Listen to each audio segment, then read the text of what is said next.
मन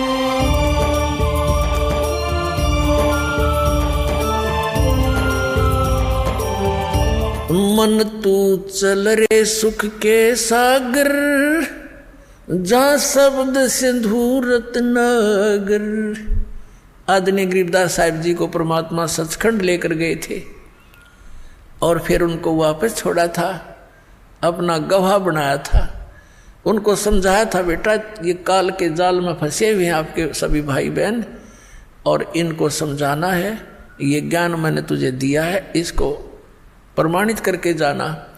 अब गरीबदास साहिब जी की वाणी अभी 150-200 वर्ष पहले लिखी गई, 250 वर्ष पहले, और दास उसी गरीबदास जी के पंथ से ही आगे आया है और दास खूब परिचित है।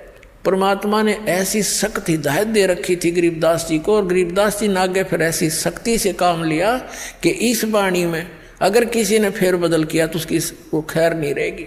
ये दास देखा करता था कि गरीबदास ही संत महात्मा होते थे, ग्रंथ साहब में बहुत कुछ ऐसी बातें लिखी थी, वो चाहते थे किसी ने इसमें संशोधन कर दे थोड़ा।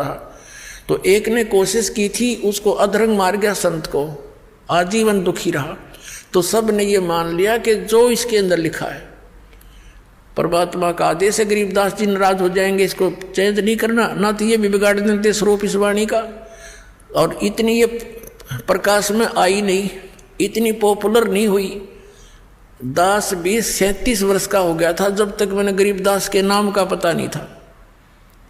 जब 37 साल की उम्र में ये नाम प्राप्त हुआ सन 1988 में, तब गरीबदास नाम सुना था और फिर वह जाने लगे, जब वाणी सुनी थी या पढ़ने में आवे नहीं। इस प्रकार की अमरवाणी हमने कभी देखी ना, हमने तो हनुमान चालीसे पढ़े थे, ये सारी और तरह की वाणी।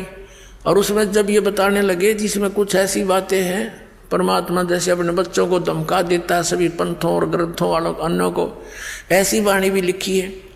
तो फिर किसी ने बताया कि भाई ये ऐसी ऐसी वाणी में सुधार करना चाहिए, तो वो दूसरा महात्मा कह रहा था इसमें छेड़ मत देना। एक दो ने ऐसे किया था, वो ऐसे ऐसे बहुत दुखी हो गए थे। मालिक ने जो बोल रखी है वाणी में परिवर्तन नहीं होना चाहिए। तो इस दृष्टिकोण से इसमें बिगाड़ नहीं हो पाया, ये एज इट इज मिल गई हमने। परमात्मा ने इसका दोबारा इसलिए दिया था क्योंकि कबीर सागर में इन काल के दूतों ने गड़बड़ कर दी थी। उस अक्षति को पूर्ति करने के लिए गरीबदास जी के माध्यम से अपनी वाणी का, उस यथार्थ ज्ञान का पुनः प्रकाश करवा दिया। अब क्या बताते हैं, हमने अपने को ये विश्वास हो जाना कि सतलोक क्या वस्तु है, तो वहाँ की रुचि इतनी दृढ़ बन जाएगी आपकी, आप सपने में भी यहाँ की किसी वस्तु को सोच नहीं सकते। इस ज्ञान से होगा। जैसा भी ये नकली पंथ ये बताते रहे, सतलोक के गुण गाते रहे, सचखंड सतलोक कहते रहे, सतपुरुष भी याद था इनके, लेकिन इनको ये नहीं मालूम सतनाम क्या है, सतपुरुष कौन है, सतनाम क्या है, सतलोक क्या है, सार शब्द क्या है। वही सतपुरुष, वही सतनाम, वही सार शब्द, वही सार नाम, और वही सतनाम, वही सार शब्द कोई तो कोई इनका। और सतलोक में कुछ नहीं, वहाँ प्रकाश ही प्रकाश है, चेतन ही चेतन है। आत्मा उसमें जाकर ऐसे मिल जाती है जैसे बूंद समंदर में। ये तो इनका ज्ञान।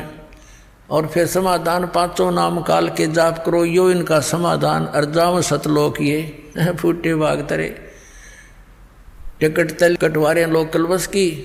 और जाना था हमने 7 समुद्रों पार, जहाज की टिकट चाहिए थी, वह उनके पास नहीं। और बात करें हम जाएंगे दूसरे देश में, यानी दूसरे देश से स्वदेश आना हो, टिकट तय ले रखी लोकल बस की, और बताओ इन नौके जहाज की सतलोक हिंदुस्तान आवांगे, तो वो जहाज की टिकट तो अलग से होती है, वो लोकल बस की टिकट से अलग होती है। तो ये सतनाम जो है ये यहाँ से सतलोक जान की टिकट है।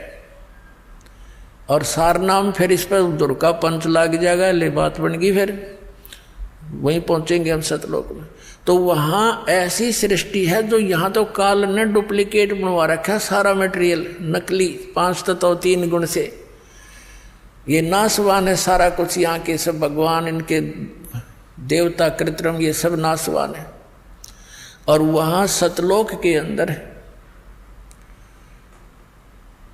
अभी परमात्मा ने अभिज्ञान सुनाते हैं, जैसा कि श्रीमद् भगवद गीता अध्याय नंबर 7 के श्लोक 29 में कहा है कि तत्ब्रह्म को जानकर और सारे अध्यात्म ज्ञान से परिचित, सभी कर्मों से परिचित प्राणी केवल जरा और मरण से, जरा माने वृद्ध अवस्था बुढ़ापा, मरण माने मृत्यु से छूटने का प्रयत्न करते हैं, वे उस तत्ब्रह्म को जानते हैं। तत्ब्रह्म के विषय में अर्जुन ने 8वें अध्याय के प्रथम श्लोक में पूछा कि किम तत्ब्रह्म, वो तत्ब्रह्म कौन है, वो भगवान कौन है जिसको जानने के पश्चात प्राणी केवल जरा और मरण से छूटने का, बुढ़ापे और मृत्यु से छूटने का ही प्रयत्न करता है। 8वें अध्याय के 3रे श्लोक में गीता जी में गीता ज्ञानदाता ने कहा वो परम अक्षर ब्रह्म है, यानी गीता ज्ञानदाता से अन्य है और वो वास्तव में अविनाशी परमात्मा है। गीता जी अध्याय नंबर 15 के श्लोक नंबर 17 में कहा है कि उत्तम पुरुष तु अन्य परमात्मा इति उदाहरते, यह लोक तरम अविश्य विवर्ती अवैश्वर है, वो अविनाशी परमात्मा है और बाकी ये सभी नाशवान है। गीता ज्ञानदाता स्वयं कहता अर्जुन तेरे और मेरे बहुत जन्म हो चुके हैं। गीता जी अध्याय नंबर 4 के श्लोक नंबर 5 और 9 में, गीता जी अध्याय नंबर 2 के श्लोक 12 में, गीता अध्याय नंबर 10 के श्लोक नंबर 2 में ये स्पष्ट किया गीता ज्ञानदाता ने कि अर्जुन तेरे और मेरे बहुत जन्म हो चुके हैं, तू नहीं जानता मैं जानता हूँ। तो गीता ज्ञानदाता नाशवान, और गीता अध्याय नंबर 15 के श्लोक नंबर 16 और 17 में 2 पुरुष बताए हैं, वो दोनों नाशवान, सर पुरुष और अक्षर पुरुष, क्योंकि उसमें स्पष्ट किया है कि ये और इनके अंतर्गत जितने प्राणी हैं सब स्थूल इनका नाशवान है, जीवात्मा तो किसी की मरती नहीं। इसलिए 15वें अध्याय के 17वें श्लोक में कहा कि उत्तम पुरुष है तू अन्य है, परमात्मा इति उदाहरते, जिसे परमात्मा कह सकते हैं वो है परमात्मा, श्रेष्ठ आत्मा। श्रेष्ठ आत्मा वो होती है जो कभी दुख नहीं दे के और सुख सुख देता है, और जहाँ गेला टांग काटे और मौत करे और बढ़िया मोहन भोजन खिलावे, यहाँ काजू किशमिश, तो श्रेष्ठ आत्मा थोड़ा हुआ। ये सब कुछ भी खिलावे और लेकिन दुख ना दे, ना मृत्यु हो, वो है श्रेष्ठ आत्मा, वो परमात्मा है, वो हमारा प्रभु है, परमेश्वर है। और यह लोक तरम अविश्य विवृत्ति, अविश्य मन प्रवेश करके, अवैश्वर है, वो अविनाशी परमात्मा है। तो यहाँ क्या बताया है, और वो सतलोक में रहता है। गीता जी अध्याय नंबर 18 के श्लोक नंबर 62 में कहा कि अर्जुन तू सर्वभाव से उस परमेश्वर की शरण में जा, उस परमेश्वर की कृपा से ही तू परम शांति को और सनातन परम धाम को प्राप्त होगा। शाश्वत स्थान, कभी नाश ना होने वाला स्थान, और वहाँ जाकर परम शांति होगी। अब क्या बताया है, जैसे इन महापुरुषों ने भी यही बताया कि सचखंड में ये सुख है, सचखंड में ऐसा सुख है, सतलोक में ऐसी सुविधाएं हैं, वहाँ चलेंगे बिल्कुल ऐसे ही सृष्टि होगी, लेकिन मृत्यु कभी नहीं होगी। अब पुण्यात्मा अगर हमारी यहाँ मृत्यु ना हो तो गर्मी सर्दी ने तो देख लिया, हम इतने ढीठ हो रहे हैं, कोई बात ना, इसके तो हम सहन करने के आदि पड़ गए। और बुढ़ापा ना हो फिर हम कदे भी ना जाओ, उड़ा जो तेरी हमने वहाँ की, और गेला मृत्यु हो, बता इस मृत्यु ने, यह तो सबसे बुढ़ा काम, सारा जीवन जिस व्यवस्थापक के करने में लगे रहते हैं, वृद्ध बुढ़ापा जब लास्ट एज आती है इसकी, सब तक सारा शरीर कंडम हो जाता है, उठा जाता ना बैठा जाता, ना काम करती ना जाड़ करती, पहले तो कैर यहीं टूट ले इस पे, और फिर आ गई हम के दूध गड़े। तो परमात्मा कहते हैं जो सच्ची भक्ति नहीं करते, कहते जीवित जग में जूती पड़े फिर जब लोड़े छाती।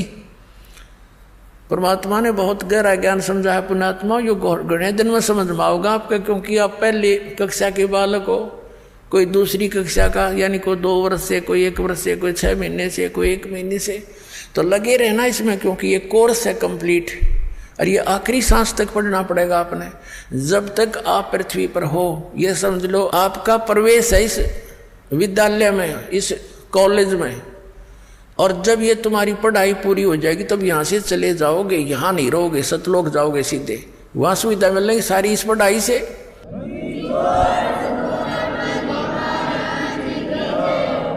जैसे बच्चा कॉलेज स्कूल पढ़ता है तो उस पढ़ाई का फल उसको वहाँ कॉलेज में नहीं मिलता। वहाँ को अगर कोई बकवाद करता है तो वो अपना जीवन नष्ट करता है। वहाँ सुविधा ले रहा है, पिक्चर देखे, अच्छे खाना खावर, दारू दूरू शराब पीवर, पढ़े नहीं।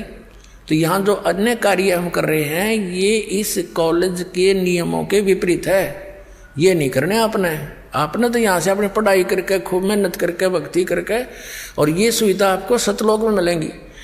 दो बच्चा स्कूल कॉलेज में पढ़ता है उसकी सुविधा उनको बाहर फील्ड में मिलती है, वहाँ नहीं मिलती। वह परमात्मा ने ये दास भेज दिया आपके लिए यहाँ टीचर बना के, और आप स्टूडेंट विद्यार्थी हो।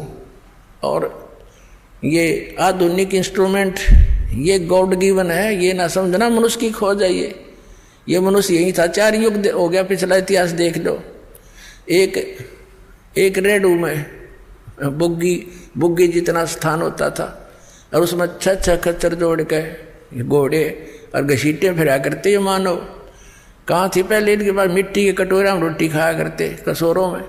तो ये मालिक ने दिया है कि एक का टीचर बतेरा घर बैठे पढ़ा करेंगे, सुना करेंगे बच्चे अपने मालिक के सारे लेक्चरों को। ये 10 लेक्चर देगा, भगवान का दिया हुआ ज्ञान घर बैठे सुनेंगे और पढ़ा करेंगे, गदगद हो जाएंगे घर पर बैठे। ना ये इंस्ट्रूमेंट मनुष्य बना दे, या भूल है जीव की, सपने में भी ना सोचना। इसलिए दाता ने दया करी, यह भी से बने ये टीवी टावी, ये पहले ना बने। 5500 वर्ष हो गए कलयुग ने बीते हुए ने, अब यह पिछली पीढ़ी आनी थी, इसलिए मालिक ने आपको शिक्षित भी किया। और ये सुविधा इंस्ट्रूमेंट दिए, प्रोजेक्टर दिया, आप इतनी दूर बैठे आसानी से प्रमाण देख सकते हो, निरसन से हो जाते हो, 1 मिनट के अंदर ज्ञान समझ में आ जाता है।